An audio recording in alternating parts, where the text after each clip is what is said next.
The signal came through at 3 in the morning, ship time.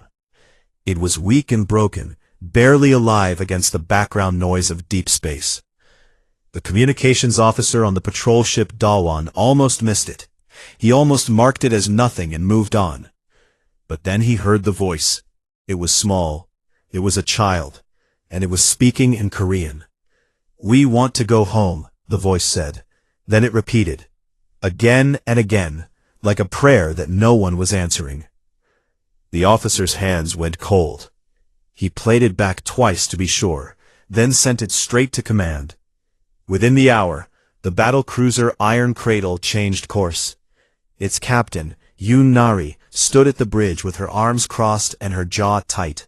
She had served 20 years in the United Earth Navy. She had fought pirates, survived border skirmishes, and stared down alien warships without blinking. But the sound of that child's voice made something dark and heavy settle in her chest. The signal came from a barren moon deep inside the border of Nethari-controlled space. The Nethari were an insectoid species, tall and thin with hard shells and cold, compound eyes. They had been part of the Galactic Assembly for centuries.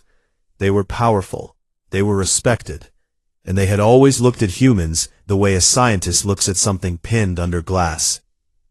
When the Iron Cradle arrived in the system, the moon looked dead. No lights, no signals, nothing on the surface but dust and rock. But the ship's sensors told a different story. Buried beneath the ground was a facility. It was large, shielded, and running on hidden power. Captain Nari gave the order. Commander Baek Taeho led the boarding team down to the surface. Taeho was a big man with a scarred face and steady hands. He had breached enemy ships, cleared hostile stations, and walked into places where most people would turn and run. But when his team cut through the outer doors of that facility and stepped inside, he felt something he had not felt in years. Fear. Not for himself, for what he might find. The halls were cold and white. The air smelled like chemicals and something else, something organic and wrong. Nethari scientists scrambled when they saw the human soldiers. Some tried to run. Some tried to lock doors. None of them fought. They were researchers, not warriors. Taeho's team moved through them like water through sand. It was Dr. Kwon Suji who entered the holding wing first. Suji was the chief medical officer aboard the Iron Cradle. She was calm by nature, the kind of doctor who could talk to a dying man and make him feel safe. She had seen terrible injuries. She had treated wounds that would make most people look away.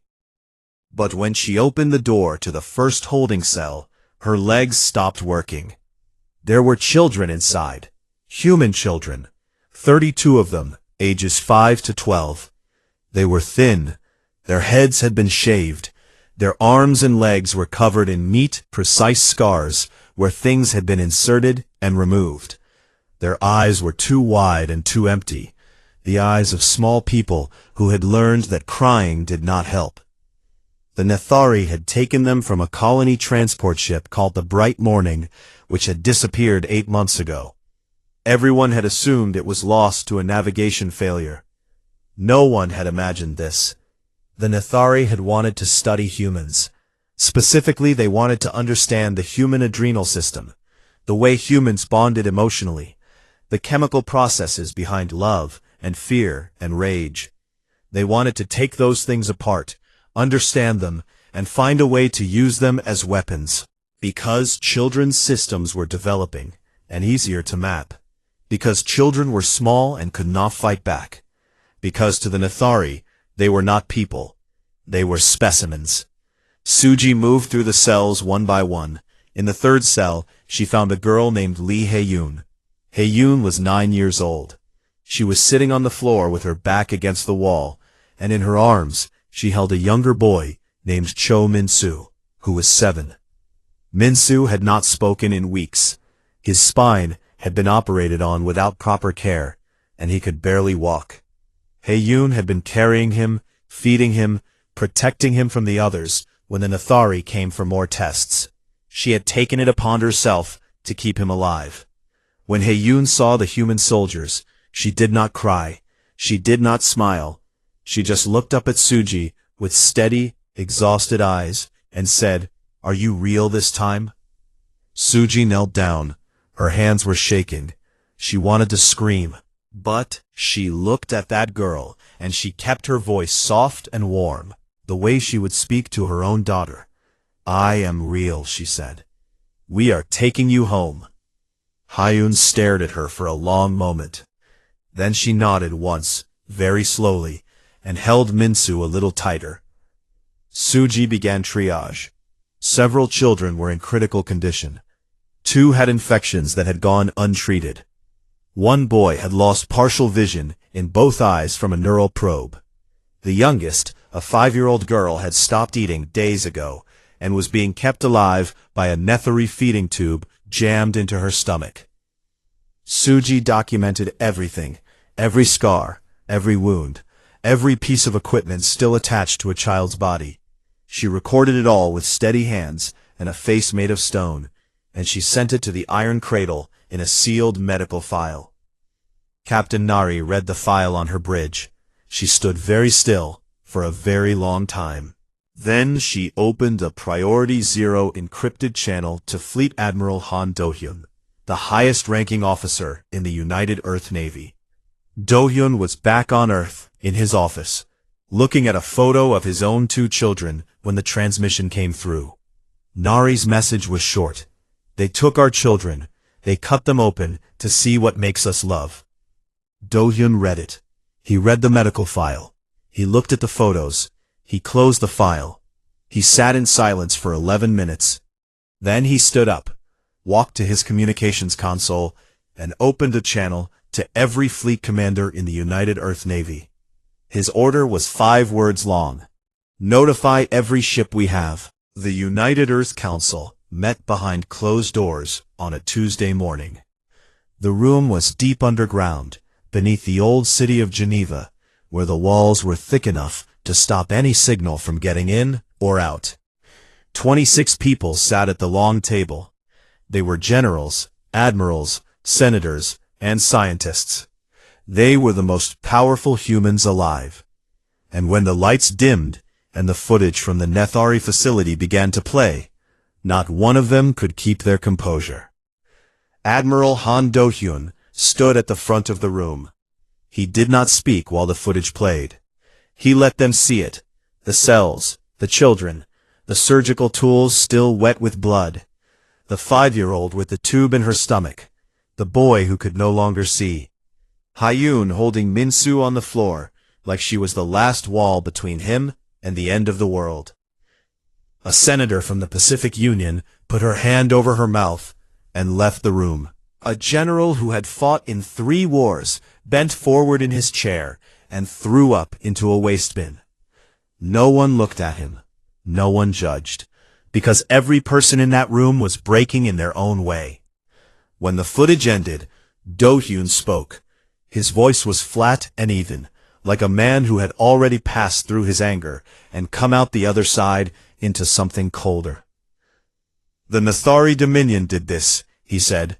"Not a rogue group, not an accident. This was a state-funded research program authorized at the highest levels. They took a colonial transport full of families. They killed the adults. They kept the children. And they spent 8 months cutting them apart to understand how human emotions work so they could turn those emotions into a weapon."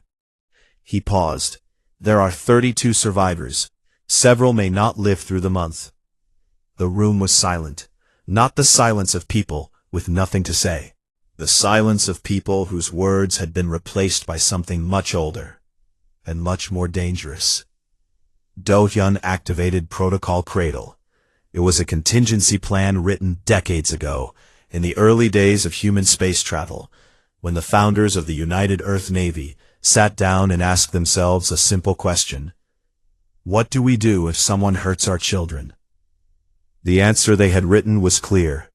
Every ship, every soldier, every resource, every alliance, all of it pointed in one direction until the threat no longer exists. But first, the diplomatic path had to be walked. Not because anyone believed it would work, but because humanity wanted the galaxy to see that they had tried. Shin Eunji was the diplomat chosen for the job. She was a small woman with a calm face and careful hands. She had spent 15 years negotiating trade deals and border agreements with alien species. She understood how the Galactic Assembly worked, which meant she understood that it was slow, cautious, and terrified of taking real action. Eunji stood before the assembly hall on Luna. Hundreds of alien delegates filled the curved seats around her. Some were tall and scaled. Some were small and furred. Some floated in liquid tanks. All of them watched as the human woman placed a data chip on the speaker's platform and activated it. She showed them the same footage. She showed them the medical reports. She named the children. She listed their ages. She did it all without raising her voice, without crying, without showing any of the fury that burned inside her chest. She was ice from beginning to end. When she finished, she looked at the assembly and said, "We request immediate action against the Nethari Dominion for crimes against humanity." The hall buzzed with whispered conversations. Then High Speaker Vorath Drell of the Nethari Dominion rose to respond. Drell was old and tall, even for a Nethari. His shell was dark and cracked with age, and his compound eyes showed no emotion because they could not. He called the facility unauthorized. He called it the work of a small group acting without permission. And then he said the words that sealed the fate of his entire species. Furthermore, Drell said, the subjects in question were classified under Nethari biological law as non-sapient test specimens. The Dominion does not recognize this as a crime. The translation systems carried his words to every delegate in the hall. They carried them to every human watching the broadcast. Across Earth, across the colonies, across every ship in the fleet, people heard the leader of the Nethari Dominion call their children non-sapient specimens. The assembly voted to form a committee. The investigation would take 2 standard years. Eunji thanked them politely, bowed once, and walked out of the hall. She did not shout. She simply left. Behind her, several alien delegates exchanged uneasy glances. They had expected the human to explode. They had expected threats and rage and drama, the way humans always behaved in assembly records. The calm scared them far more. Back on Earth, the machine was already moving. Intelligence Officer Park Jin-ho had been deployed into Nethari space 3 days before Eunji even stood before the assembly. Jin-ho was thin, quiet, and forgettable, which was exactly what made him dangerous. He could learn a language in weeks. He could read body patterns of alien species the way other people read books. And he had spent his entire career learning how to be invisible. Jin-ho moved through Nethari systems like a ghost. He mapped their fleet positions. He counted their shipyards. He tracked their supply routes and identified their fuel depots. And in a research station on the edge of Nethari space, he found Emmental. Emmental was a Nethari scientist who had worked in biological research for 30 years. She had seen the reports from the facility on the barren moon. She had read what was done to the children. And unlike most of her species, she had felt something close to horror. She did not fully understand human emotions, but she understood enough to know that what her people had done was monstrous by any standard. Jin-ho made contact carefully. He met her in a dark storage room on a supply station, and spoke to her in her own language, which surprised her. He showed her images of the children recovering on the iron cradle. He showed her Hyun's face, and he asked her a simple question. Will you help us make sure this never happens again? Emmental looked at the images for a long time. Then she gave him everything. Defense codes, shield frequencies, fleet rotation schedules, internal communication channels, the location of every military installation in Nethari space. While Jin-ho gathered intelligence, the human fleet was gathering too. From every colony, Every station, every deep space outpost, ships were moving. Carriers, battle cruisers, frigates, armed transports, destroyers, hospital ships, supply convoys, over 4,000 warships converged toward the Nethari border in a slow, silent tide. Other species noticed. The assembly sent warning messages. Ambassadors requested meetings. Alien intelligence agencies tracked the fleet movements and sent urgent reports to their governments. Humanity did not respond to any of them. Not a single message, not a single word. The galaxy had seen humans angry before. They had seen them shout and argue and pound tables in assembly meetings. They had seen them fight with passion and chaos and wild energy. They had never seen every human go quiet at the same time. And that silence was the most terrifying thing the galaxy had ever heard.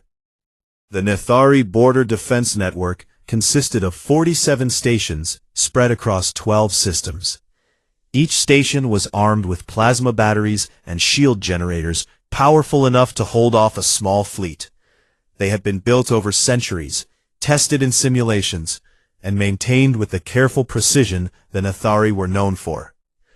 The Nethari military commanders believed their border was unbreakable.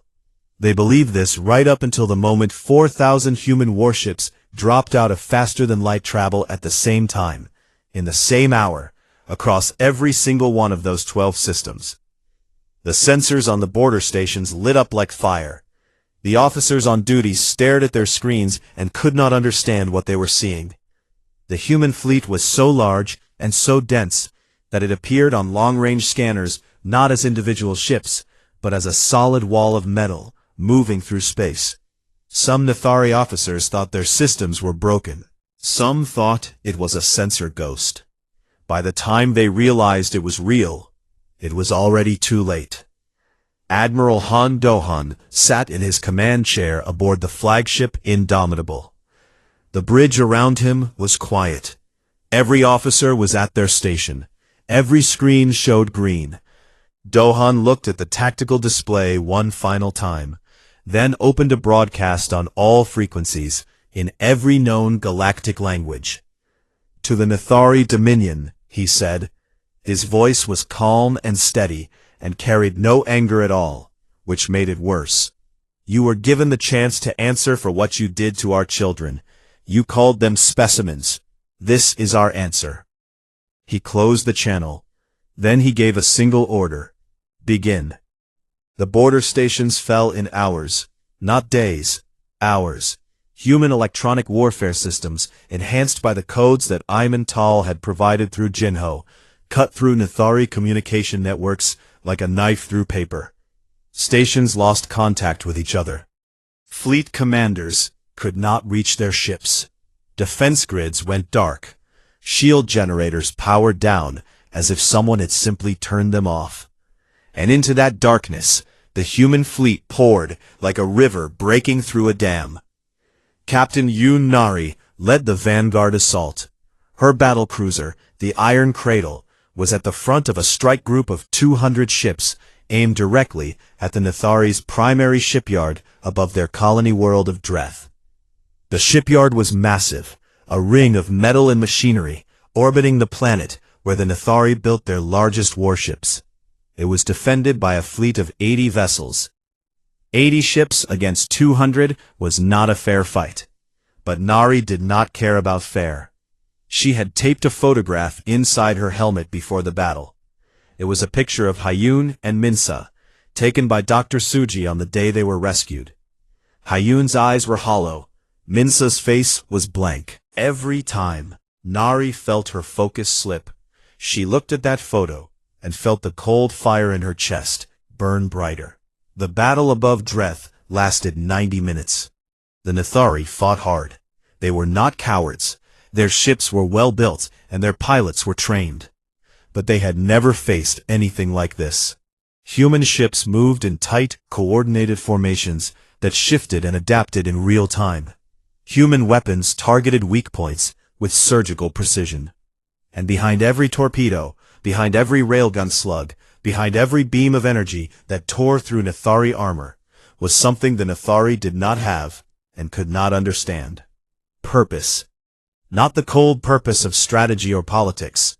The hot, burning, unbreakable purpose of a species that had seen its children hurt and had decided, with every fiber of its being, that the ones responsible would pay.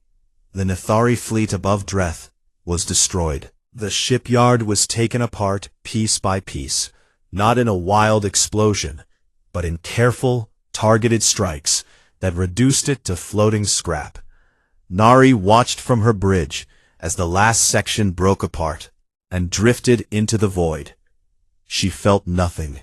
There was no satisfaction.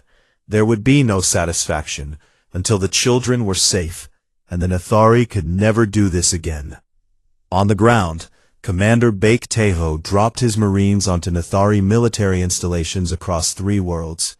His orders from Do-hyun had been very specific. Military targets only. Weapons factories, command centers, research facilities, communication hubs, barracks, armories, nothing civilian, no homes, no markets, no schools, if the Nathari had them. "We are not them," Do-hyun had said in his briefing. "We will never be them. We are here to remove their ability to threaten us, not to destroy their people. If I hear that a single Marine has fired on a civilian target, I will personally ensure that Marine faces trial. Is that understood?" It was understood. Teho's Marines moved through Nathari military bases with brutal efficiency. They breached doors, disabled weapon systems, seized data cores, and detained military personnel. They did not harm civilians who ran. They did not burn buildings that were not on the target list. They were precise and professional and absolutely relentless. But the Nathari civilians who watched from their homes saw something that terrified them more than destruction would have. They saw control. They saw an enemy that could have burned everything and chose not to. And they understood in a deep and primal way that this restraint was not weakness. It was a message. We could end you. We are choosing not to. Do not make us choose again. The Galactic Assembly sent envoys. 3 ships, carrying representatives from 12 species, arrived at the edge of the combat zone and broadcast urgent requests for a ceasefire. They used words like disproportionate response and violations of Assembly Charter and immediate negotiations. Diplomat Shin Eun-ji handled the response from her office on the Indomitable. She listened to their demands. She let them finish. Then she transmitted a single image to every envoy ship and to the assembly hall on Luna. It was the medical scan of Cho Min-soo's spine. The image showed where Nathari surgeons had opened a 7-year-old boy's back and inserted probes into his spinal column to measure his pain response. The probes had been left in for weeks. The damage was permanent. Min-soo would walk again with treatment, but he would carry the scars inside his body for the rest of his life. Eun-ji attached a 1-line message to the image. "Show this to your committee." The envoy ships turned around. The assembly issued no further statements. The galaxy watched in silence as humanity continued its work, not with the wild destruction of an angry species, but with the cold, measured, systematic dismantlement of a civilization's ability to ever wage war again. Other species had destroyed worlds before. They had burned planets and cracked moons, and left entire systems as dead, empty graves floating in space. Humanity did something worse. They took apart the Nathari war machine, piece by piece, bolt by bolt, ship by ship, and they did it while the entire galaxy watched. They did it calmly, they did it thoroughly, and they made sure that every species with eyes to see understood exactly why it was happening. This was not revenge. This was a lesson. It took 3 weeks. 3 weeks to take apart a military that had been built over 500 years. 3 weeks to reduce the Nathari Dominion from one of the most powerful civilizations in the galaxy to a species that could not launch a single armed ship. Their fleet was scrap metal, drifting in orbit around dead shipyards. Their orbital defense stations were dark and hollow, stripped of every weapon and every piece of useful technology. Their weapons research facilities, every single one of them, had been reduced to craters in the ground. The Netharis still had their worlds.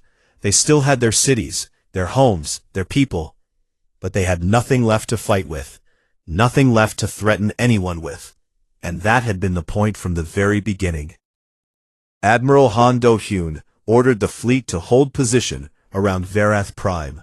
Over 1,000 human warships formed a ring around the planet, close enough that the Nethari could see them in their sky at night.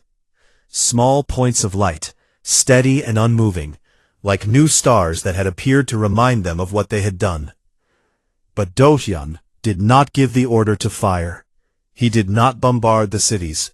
He did not drop troops into civilian areas.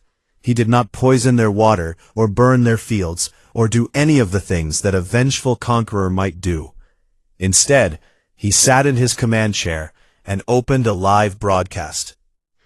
The transmission went everywhere, to Verath Prime, to every Nethari colony, to the Galactic Assembly, to Earth, to every species with the technology to receive it. Billions of beings across hundreds of worlds stopped what they were doing and watched. Do-hyun appeared on screen in his uniform, sitting behind a plain desk. There were no decorations behind him, no flags, no weapons, just a man and a screen. He looked tired. He looked like a man who had done something terrible and necessary, and would carry it with him forever. He began by showing them the children. One by one, he put their faces on the screen. Before photos, taken from colony records, school pictures, family albums, recovered from the wreckage of the bright morning. Smiling children, children with messy hair and missing teeth, and bright eyes full of the kind of simple happiness that only the very young can feel.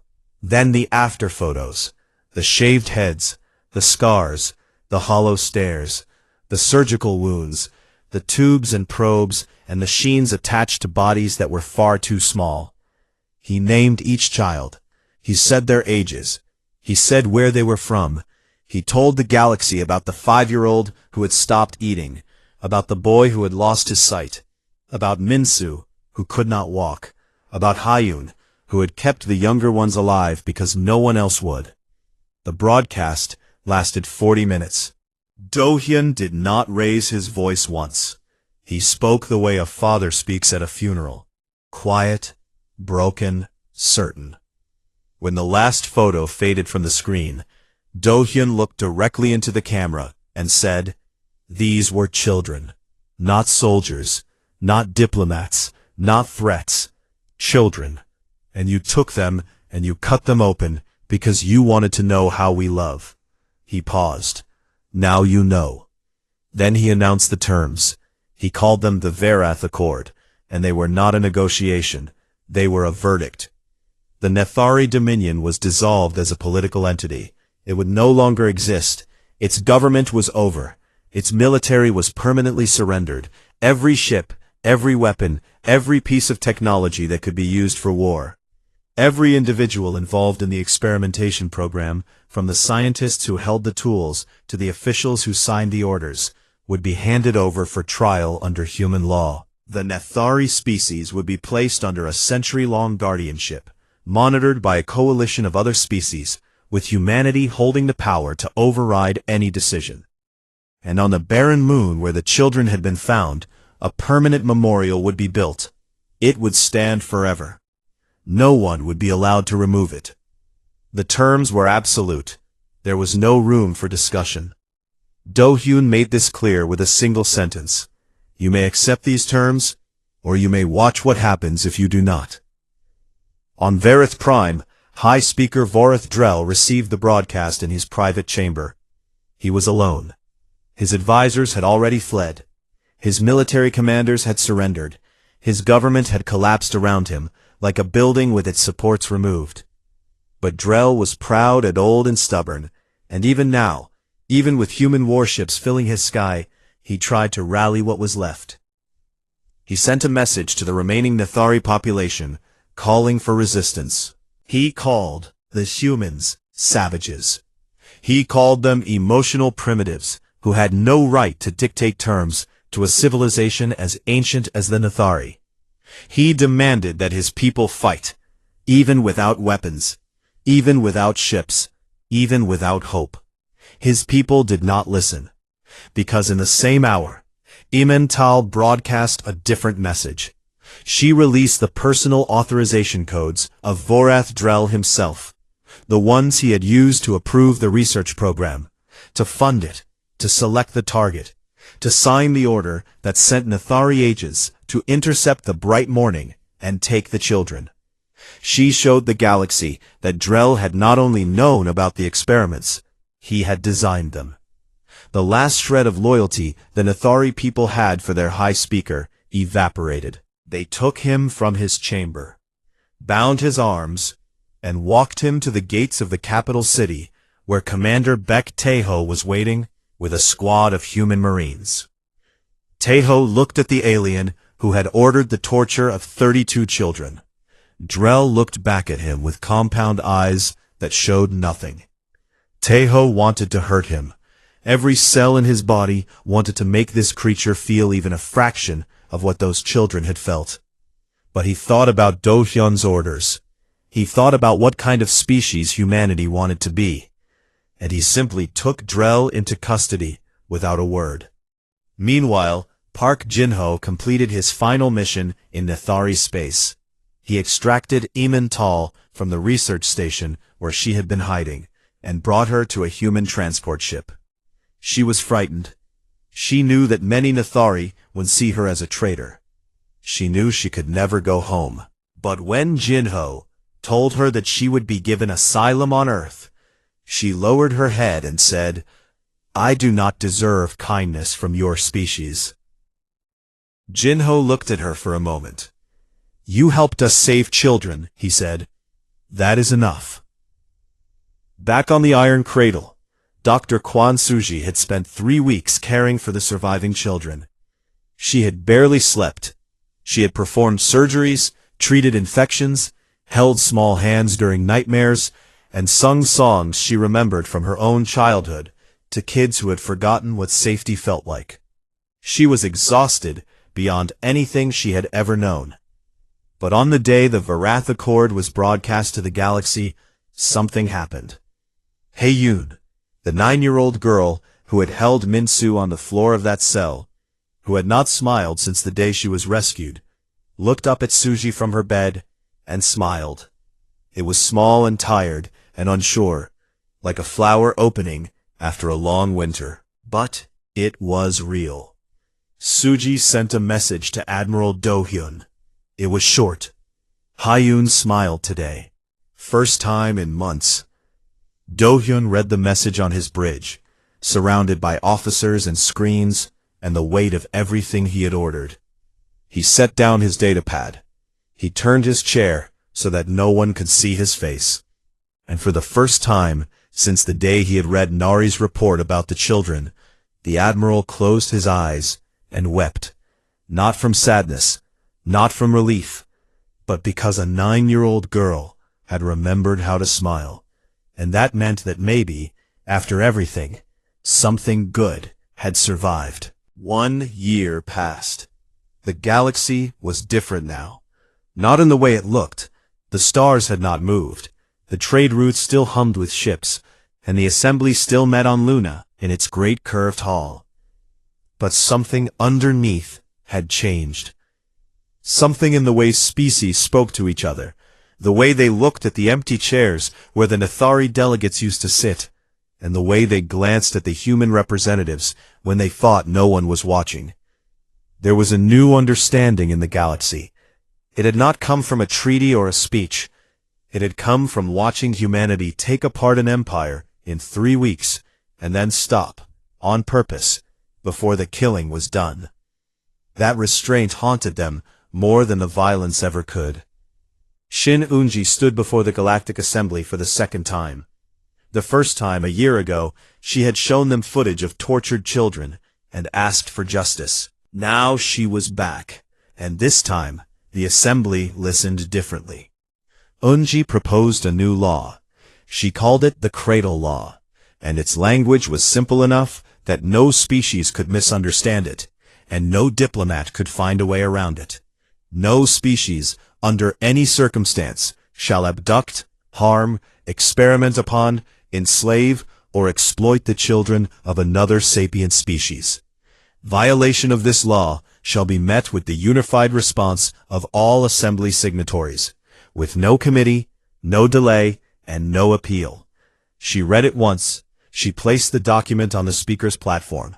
She looked at the hundreds of delegates filling the hall, and then she said, very quietly, "You have all seen what one species will do when this line is crossed. This law ensures that the next time, it will not be one species, it will be all of us." The vote was held that same day. Every species signed, every single one. Some signed because they believed it was right. Some signed because they had children of their own and understood for the first time what humans had felt. But many of them, perhaps most of them, signed because they had watched 4,000 warships darken the skies of Vareth Prime. They had seen what humanity did when its children were touched, and they knew, with absolute certainty, that they never wanted to be on the receiving end of that quiet, terrible focus. An ambassador from a reptilian species was heard saying to a colleague after the vote, "I did not sign because I agree with the humans. I signed because I am not foolish enough to disagree with them." On Earth, the world had changed too. The children of the bright morning had become the most important people on the planet, not because of politics or media or fame, but because every human who learned their story felt something ancient and protective stir in their chest. Donations poured in. The best doctors, therapists, and teachers volunteered. A recovery center was built on the coast of Jeju Island, surrounded by ocean and green hills and clean air, a place designed to feel as far from a cold white laboratory as possible. Lee Hae-yoon was 10 years old now. She was enrolled in school again. She sat in a classroom with other children and learned mathematics and history and science. And sometimes she stared out the window at the sea and went very quiet. Her teachers knew not to push her during those moments. They let her be. She would come back when she was ready. One day, a school counselor asked her what she wanted to be when she grew up. Hae-yoon thought about it for a long time. Then she said, "A starship captain. Like Captain Yoon." The counselor smiled and wrote it down, and did not know that she would later tell this story to a reporter, and that the story would travel across Earth and beyond, and that Captain Yoon Nari herself would hear it while standing on the bridge of the Iron Cradle, 600 light-years away. Nari did not react when she heard. She simply stood a little straighter and stared out at the stars. Her first officer saw her eyes go bright and wet, but he said nothing. Some things did not need words. Cho Min-soo was 8 now. He had begun speaking again, slowly, carefully, like someone learning how to trust their own voice. His spine had been repaired as much as medical science allowed. He walked with a slight limp that the doctors said might improve with time. He did not talk about what happened in the facility. He might never talk about it. But he had started drawing. Pictures of stars, mostly. White dots on black paper, scattered across pages that he pinned to the wall above his bed. His therapist said it was a good sign. He was looking up instead of inward. He was reaching towards something instead of hiding from something. Captain Yoon Nari visited the recovery center 6 months after the war ended. She came alone, in civilian clothes, without rank or uniform, or any sign of the woman who had led the assault on Dreth. She walked through the garden where the children played and sat on a bench and watched them. Hae-yoon recognized her immediately. She broke away from a group of other children and ran across the grass so fast she nearly tripped.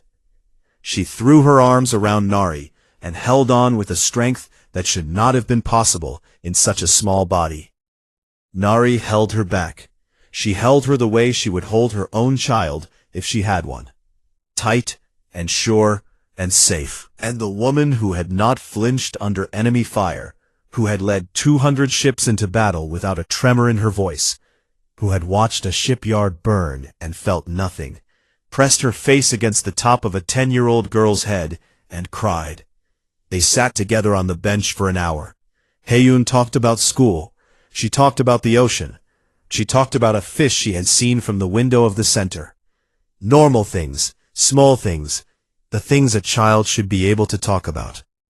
Admiral Han Do-hyun retired from active service that same year.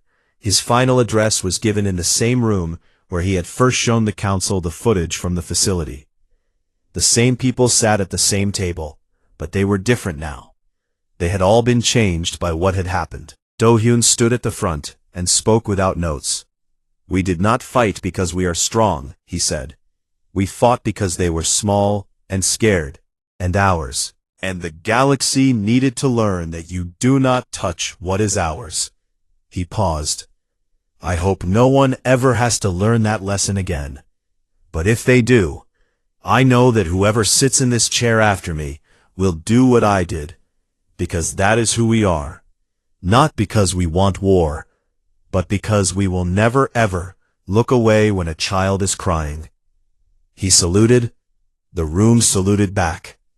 And Han Do-hyun walked out of the building, into the sunlight, and went home to hold his own children. The memorial was built on the barren moon where the Nethari facility had once stood. It was a simple structure, a wall of dark stone, curved like a pair of hands cupped together as if holding something precious. On the inner surface, the names of all 32 children were carved, their ages, the dates they were taken, the date they were brought home. At the base of the wall, in every known language in the galaxy, a single line was carved into the stone. Remember what happened next. Species from across the galaxy sent delegations to see it. They came in small ships, landed on the dusty surface, and walked to the memorial in silence. Some left offerings, small stones, tokens from their homeworlds. One species left a woven cloth that their culture used to wrap newborns. Another left a recording of a lullaby. They all stood before the wall and read the names and looked at the words carved at the base. And then they left, quietly, carefully, the way you leave a place that holds something sacred and something terrible at the same time. The galaxy had always wondered what it would take to truly unite humanity. What force could make an entire species stop fighting each other and turn outward with a single voice and a single purpose? Now they knew the answer, and it was so simple that it frightened them. You hurt their children, and every species in the galaxy, from the oldest to the youngest, from the strongest to the weakest, looked at that memorial and made the same silent promise to themselves. Never, not ever, not us.